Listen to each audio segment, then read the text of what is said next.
सभी को नमस्कार। पिछले वीडियो में हमने स्कंदगुप्त के चरित्र चित्रण की विशेषताओं के बारे में पढ़ा था। आज की वीडियो में हम देवसेना के चरित्र चित्रण की विशेषताओं के बारे में पढ़ेंगे। देवसेना इसकी प्रमुख नारी पात्र है।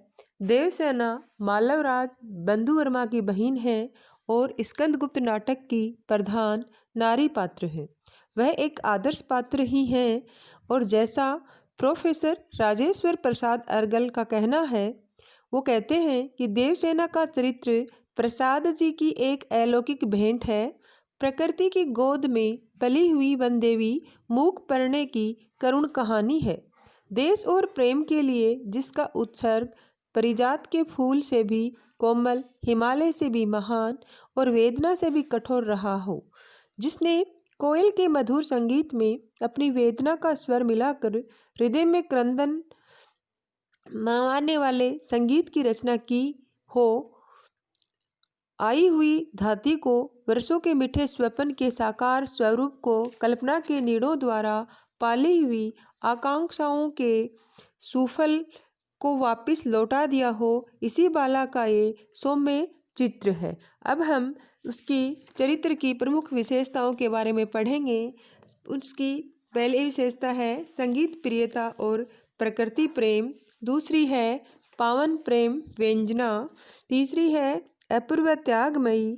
चौथी है दूषित प्रवृत्तियों से दूर। पांचवी है कर्तव्य का बोध। छठी है मानवीय हृदय और सातवीं है परम लोकोपकारिणी व मंगलमयी। उसके चरित्र की पहली विशेषता पढ़ेंगे संगीत प्रियता और प्रकृति प्रेम। देवसेना के चरित्र में संगीत प्रियता का गुण विशेष रूप से विद्यमान है और उसका संगीत प्रेम जन्मजात है तथा जीवन के विषम क्षणों से भी वह संगीत की तरंगों में मग्न रहती है। मालव दुर्ग पर हूणों व शक्कों से सम्मिलित आक्रमण के समय भी वह गाना चाहती है और उसकी संगीत प्रियता से अतिरेक को देख भीमवर्मा कहता भी है, देवसेना तुझे गाने का भी विचित्र रोग है, परंतु हम इसे चारित्रिक त्रुटि नहीं कह सकते, क्योंकि स्थूल व बाह्य सृष्टि से संगीत को देखने वाले भले ही संगीत प्रियता को रोग समझ बैठे, पर वास्तव में संगीत रोग नहीं है। देवसेना तो संगीत को ब्रह्म की सत्ता के समान सर्वत्र व्याप्त देखती है और वह कहती भी है, प्रत्येक परमाणु के मिलने में एक सम है, प्रत्येक हरी हरी पत्ती के हिरन में एक लय है। मनुष्य ने अपना स्वर विरक्त कर रखा है, इसी से तो उसका स्वर विश्व वीणा में शीघ्र नहीं मिलता। पक्षियों को देखो, उनकी चह चह कल कल छल छल में कोकली में रागिनी है।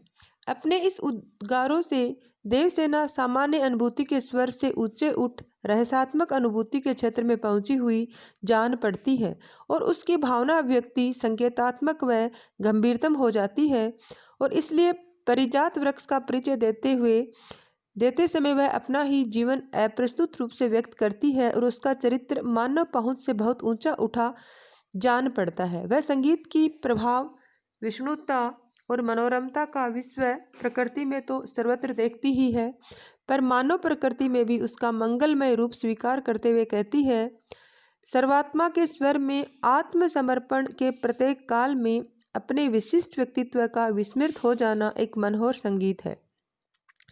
देवसेना का संगीत प्रेम भावावेष्टित भी है और एक विचारक ने तो उसके प्रति ये कहा है कि देवसेना एक करुणाभोगी सिरहन के समान है जो नाटक में एक नीर भरी बदली बनकर आती है। उसकी दूसरी विशेषता है पावन प्रेम व्यंजना। देवसेना की प्रणय कथा भी अत्यंत हृदयस्पर्शी है और अपने जीवन के बसंत काल में जिस स्कंद की प्रतिभा मानव में प्रतिष्ठित करती है, वही विजया की ओर आकृष्ट हो जाता है। मालव की राजसभा में विजया के प्रति कहे गए स्कंद के इस कथन, विजया ये तुमने क्या किया, से वह स्कंद के हृदय की दशा समझ लेती है, परंतु वह सामान्य नारी की भांति ईर्ष्या द्वेष से प्रेरित नहीं होती। वह अपनी असाधारण गंभीरता और सहिष्णुता से अपनी नारी हृदय की सहज दुर्बलताओं पर विजय प्राप्त कर मानव जीवन के अत्यंत उच्च स्तर पर स्थित होती है। यही उसके चरित्र की महानता है। पर विजया उसे समझ नहीं पाती और उसी पर आरोप लगाती है। तब वह स्पष्ट कह देती है कि शीघ्रता करने वाली स्त्री अपनी असावधानी का दोष दूसरों पर फेंक देती है। देवसेना मूल्य देकर प्रेम नहीं लेना चाहती। इस प्रकार वह स्पष्ट कर देती है कि विजया की भांति वह प्रेम को खरीदना नहीं चाहती और प्रणय हृदय की शुद्ध अनुभूति ही है। वह चाहती है कि इसमें है कि इस प्रकार वह ये स्पष्ट कर देती है कि विजया की भांति वह प्रेम को खरीदना नहीं चाहती और प्रणय हृदय की शुद्ध अनुभूति ही है। वह चाहती है कि किसी प्रकार विजया के हृदय से ये भ्रम दूर कर दिया जाए कि वह उसकी प्रणय प्रतिद्वंदी नहीं है।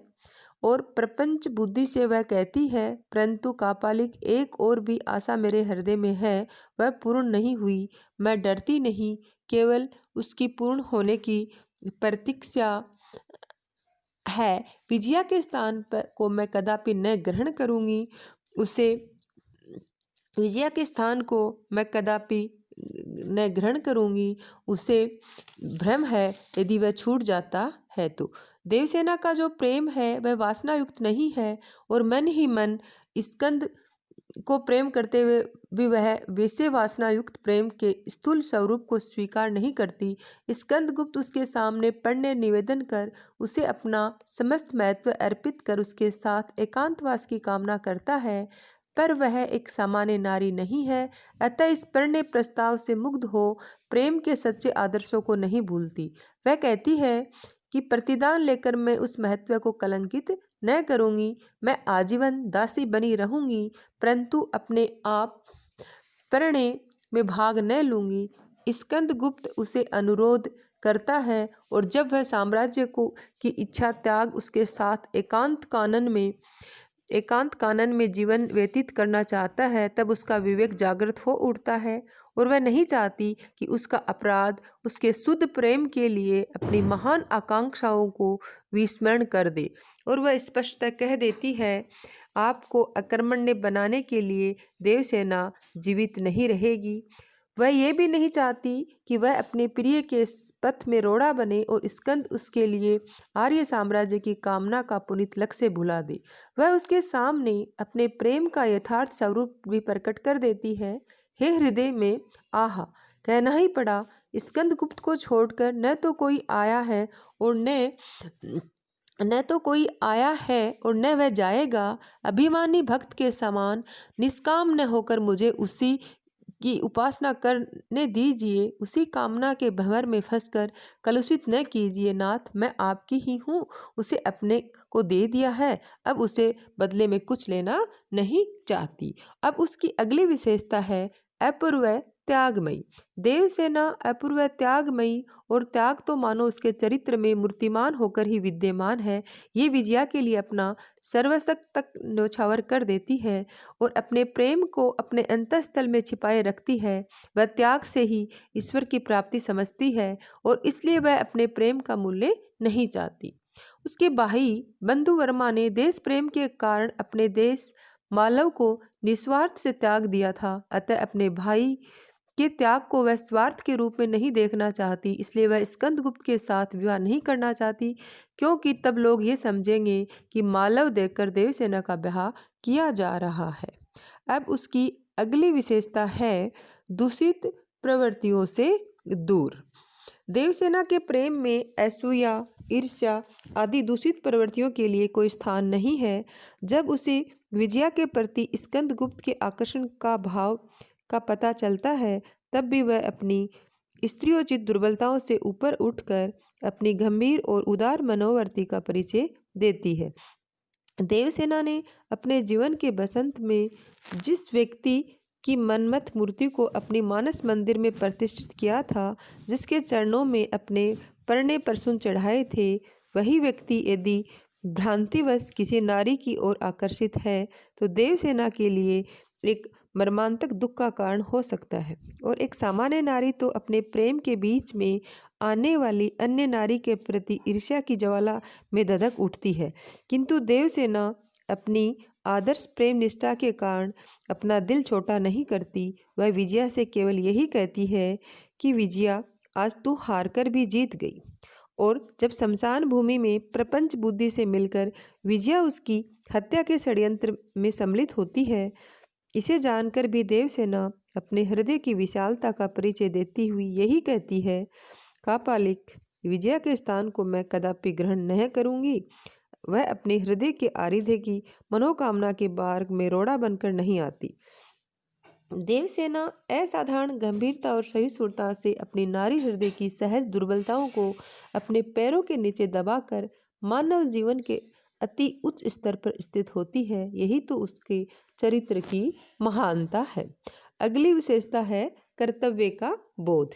देवसेना को प्रेम में निरंतर अपने कर्तव्य का बोध बना रहता है। उसके भाई बंधुवर्मा ने स्कंद को मालवा का राज्य दिया, इस लोकोपात के भय से कि लोग कहेंगे कि मालव का राज्य देकर देवसेना का विवाह किया जा रहा है।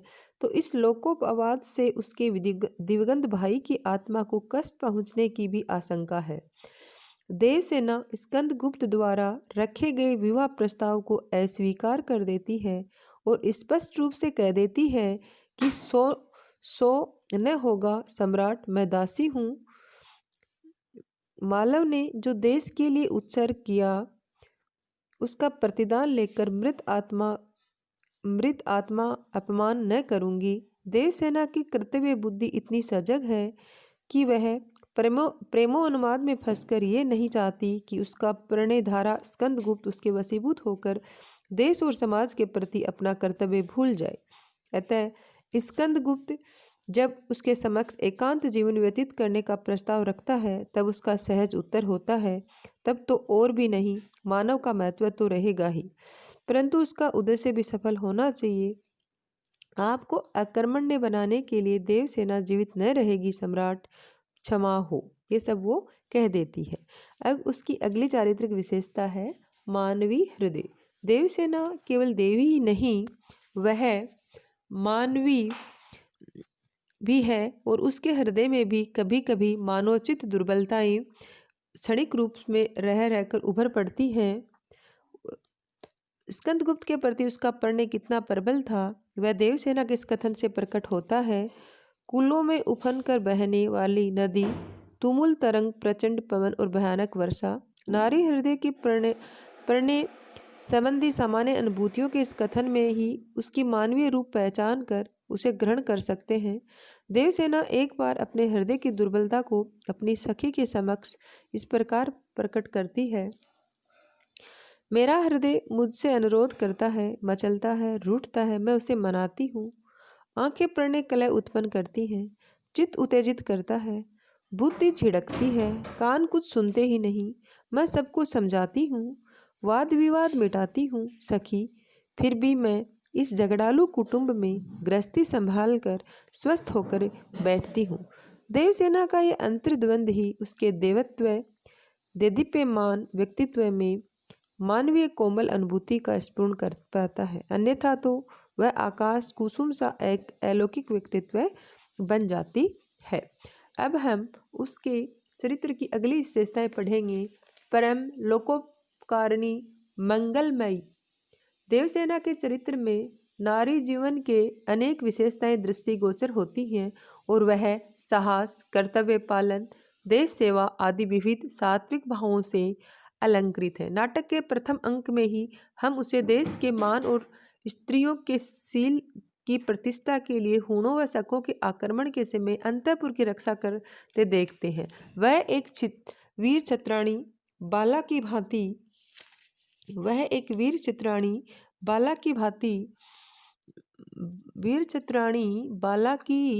भांति शस्त्र चालन द्वारा अपने अदम्य साहस का भी परिचय देती है और कालांतर में जब कुंभा की तीव्र धार में स्कंद के साथियों सहित बह जाने पर आर्यवर्त में घोर अराजकता, विशृंखलता व पराजयपूर्ण भावना फैलने लगती है, तब अपने देशभक्तिपूर्ण ओजस्विनी संगीत लहरी से देशवासियों में उत्साहपूर्ण जीवन का संचार करती है।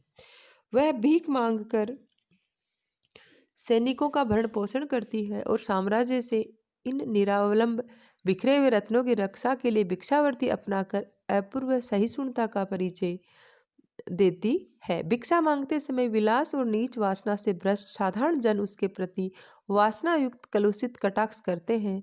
प्रणदत्त उत्तेजित हो उठता है लेकिन वह उसे शांत करते हुए कहती है, क्या है बाबा, क्यों चिढ़ रहे हो? जाने दो, जिसने नहीं दिया उसने अपना, कुछ तुम्हारा तो नहीं ले गया। सभी दृष्टियों से विचार करने पर स्पष्ट हो जाता है कि उसका चरित्र परम लोकोपकारक व मंगलमय है।